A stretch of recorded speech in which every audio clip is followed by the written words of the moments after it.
عليكم ورحمة الله وتعالى وبركاته نحمده ونصلي على رسوله الكريم أما بعد فأعوذ بالله من الشيطان الرجيم بسم الله الرحمن الرحيم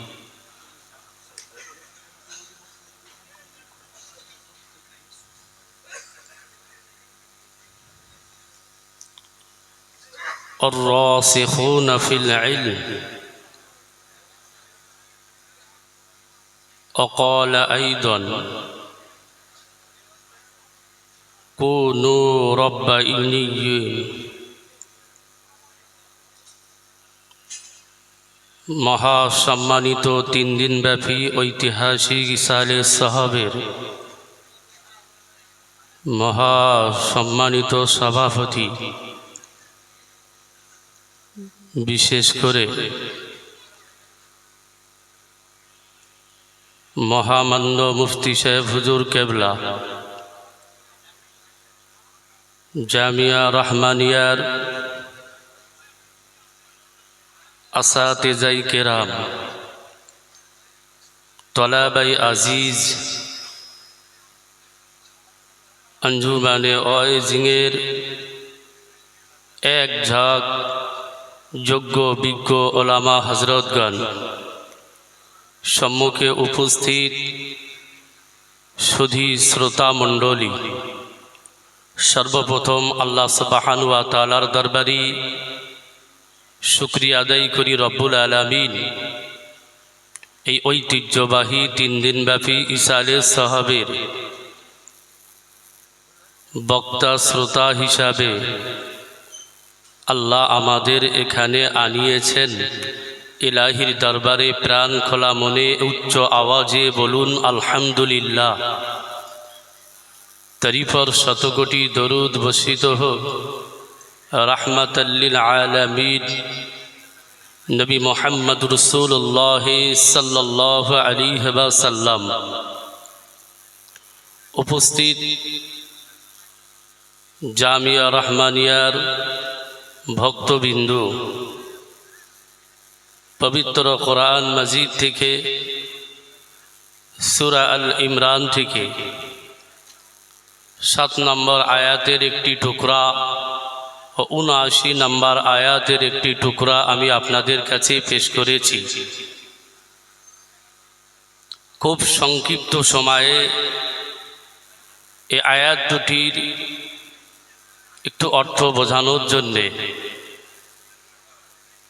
আপনাদেরকে আমি Islamic history ইতিহাসের দিকে একটুখানি মনোনিবেশ করছি।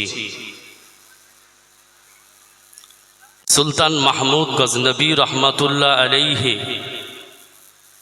পিতার নাম ছিলেন সুবুকতগীর। এই সুলতান গজনবী রহমাতুল্লাহ আলাইহি তানার প্রিয় উজিরকে লক্ষ্য করে বললেন, ওহে বাবা উজির, আমার 3টি প্রশ্ন তোমাদের কাছে আছে। তোমার কাছে আমার 3টি প্রশ্ন, এই প্রশ্ন 3টির উত্তর তুমি আমাকে বলে দাও। 1 নম্বর প্রশ্ন হলো, আমি মাহমুদ, আমার পিতা গজনবী, আমার পিতা সবকতগী, তো আমি আমার পিতার সাথে গায়ের রঙের সাথে মেলে না। একজন কালো তো অপরজন পরিষ্কার। বিরোধী পক্ষ এলাকাবাসী আমাকে নিয়ে সমালোচনা করে যে আমার মা আমানাতের খেয়ানাত করেছে। অর্থাৎ বিরোধী পক্ষ বলতে চায় যে আমি নাকি দারস সন্তান, নাউজবিল্লাহ।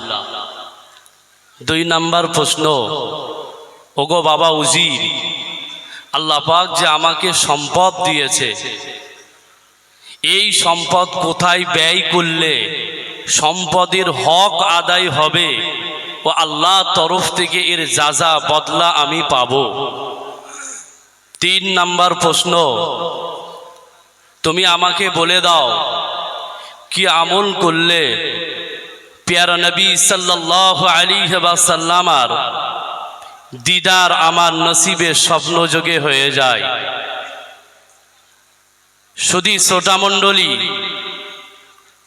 খুব সংক্ষিপ্ত সময়ে বলছি, উজির 7 দিন সময় নিয়েছিল। এর ভিতরেই সফরে যাওয়ার সময় এসে গেল।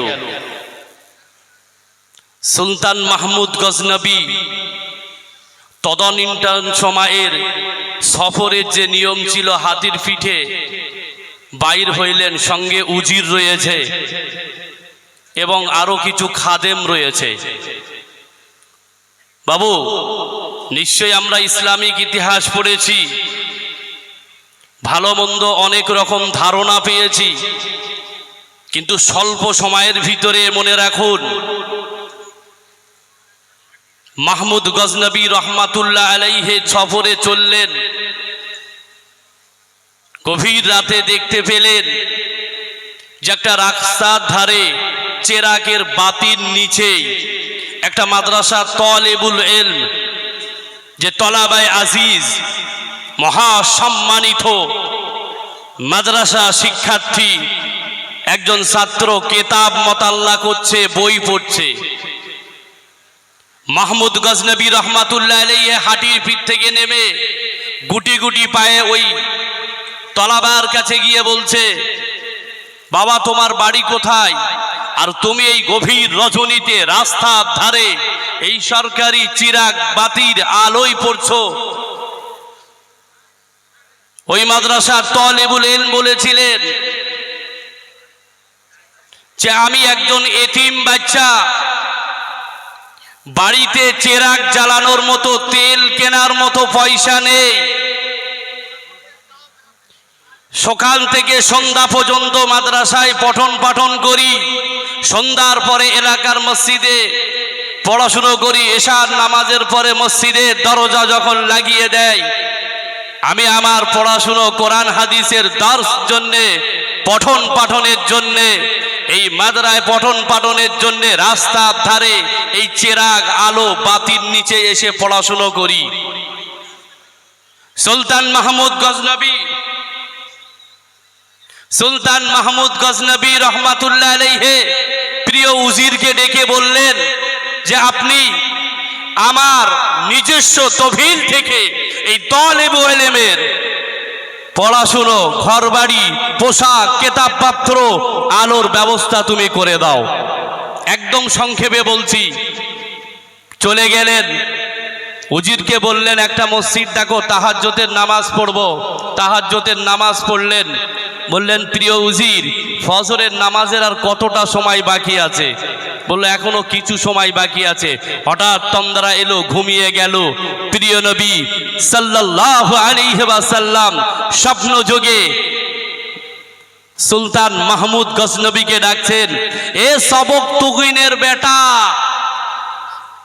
নাম ধরে ডাকলেন না, বাপের পরিচয় দিয়ে ডাকলেন, হে সবক তুগিনের বেটা, আমি রাসূলুল্লাহ, আমি তোমার উপরে খুশি হয়েছি। মেহমানে রাসূলের জন্য, মাদ্রাসা তলাবার জন্য তুমি যে পঠন পাঠনের ব্যবস্থা করেছো, খানা পিনার ব্যবস্থা করেছো, ঘরের ব্যবস্থা করে দিয়েছো, আলো বাতির ব্যবস্থা করেছো, আমি রাসূলুল্লাহ বড় খুশি হয়েছি। এমন কি আল্লাহ সুবহানাহু ওয়া তাআলা বড় খুশি হয়ে তোমার জন্য, তোমার শান অনুযায়ী দয়ার জান্নাতে আল্লাহ ব্যবস্থা করে দিয়েছে। বলুন, আরো জোরে বলুন। এ প্রিয় উজির, আমি আমার 3টি প্রশ্নের উত্তর পেয়েছি। আমার বাপ সবক তুগিন, প্রিয় রাসূল আমাকে সবক তুগিনের বেটা বলে আমাকে ডেকেছে। এতেও কোনো সন্দেহ নেই যে আমার মা আমানাতের খেয়ানাত করিনি, বরং আমি সবক তুগিনের বেটা। 2 নাম্বার প্রশ্নের উত্তর পেয়েছি যে আমার এই আল্লাহ দেওয়া সম্পদ কোথায় ব্যয় করব, যে সম্পদের হক আদায় হবে আর আল্লাহ খুশি হবে, যা যা পাবো। আমি বুঝতে পেরেছি আমার এই সম্পদ যতদিন বাঁচবো মাদ্রাসা তলাবায়ে আজিজদের জন্য, মাদ্রাসা শিক্ষার্থীর জন্য ব্যয় করে যাব। জোরে বলুন নারে দেবে। 3 নাম্বার আমি উত্তর পেয়ে গিয়েছি যে মাদ্রাসার তলাবাদের খিদমতে থাকলে, তাদের সহযোগিতা করলে, তাদের পঠন পাঠন খাওয়া দাবার ব্যবস্থা করলে প্রিয় রাসূল সাল্লাল্লাহু আলাইহি ওয়াসাল্লামের স্বপ্ন দিদারে মিলে যায়, নসিবে মিলে যায়। জোরে বলুন।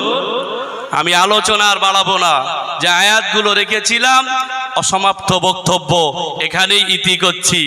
বাবু এতটুকু বুঝুন, এবারে এই এত বড় কর্মকাণ্ড অল ইন্ডিয়া সুন্নাত আল জামাতের শিক্ষা প্রসারের, শিক্ষা প্রতিষ্ঠানের শিক্ষার সাথে থাকবেন কি থাকবেন না, এ বুঝ, এ বুদ্ধি, এ যুক্তি আপনাদের মাথায় দিয়ে দিলাম।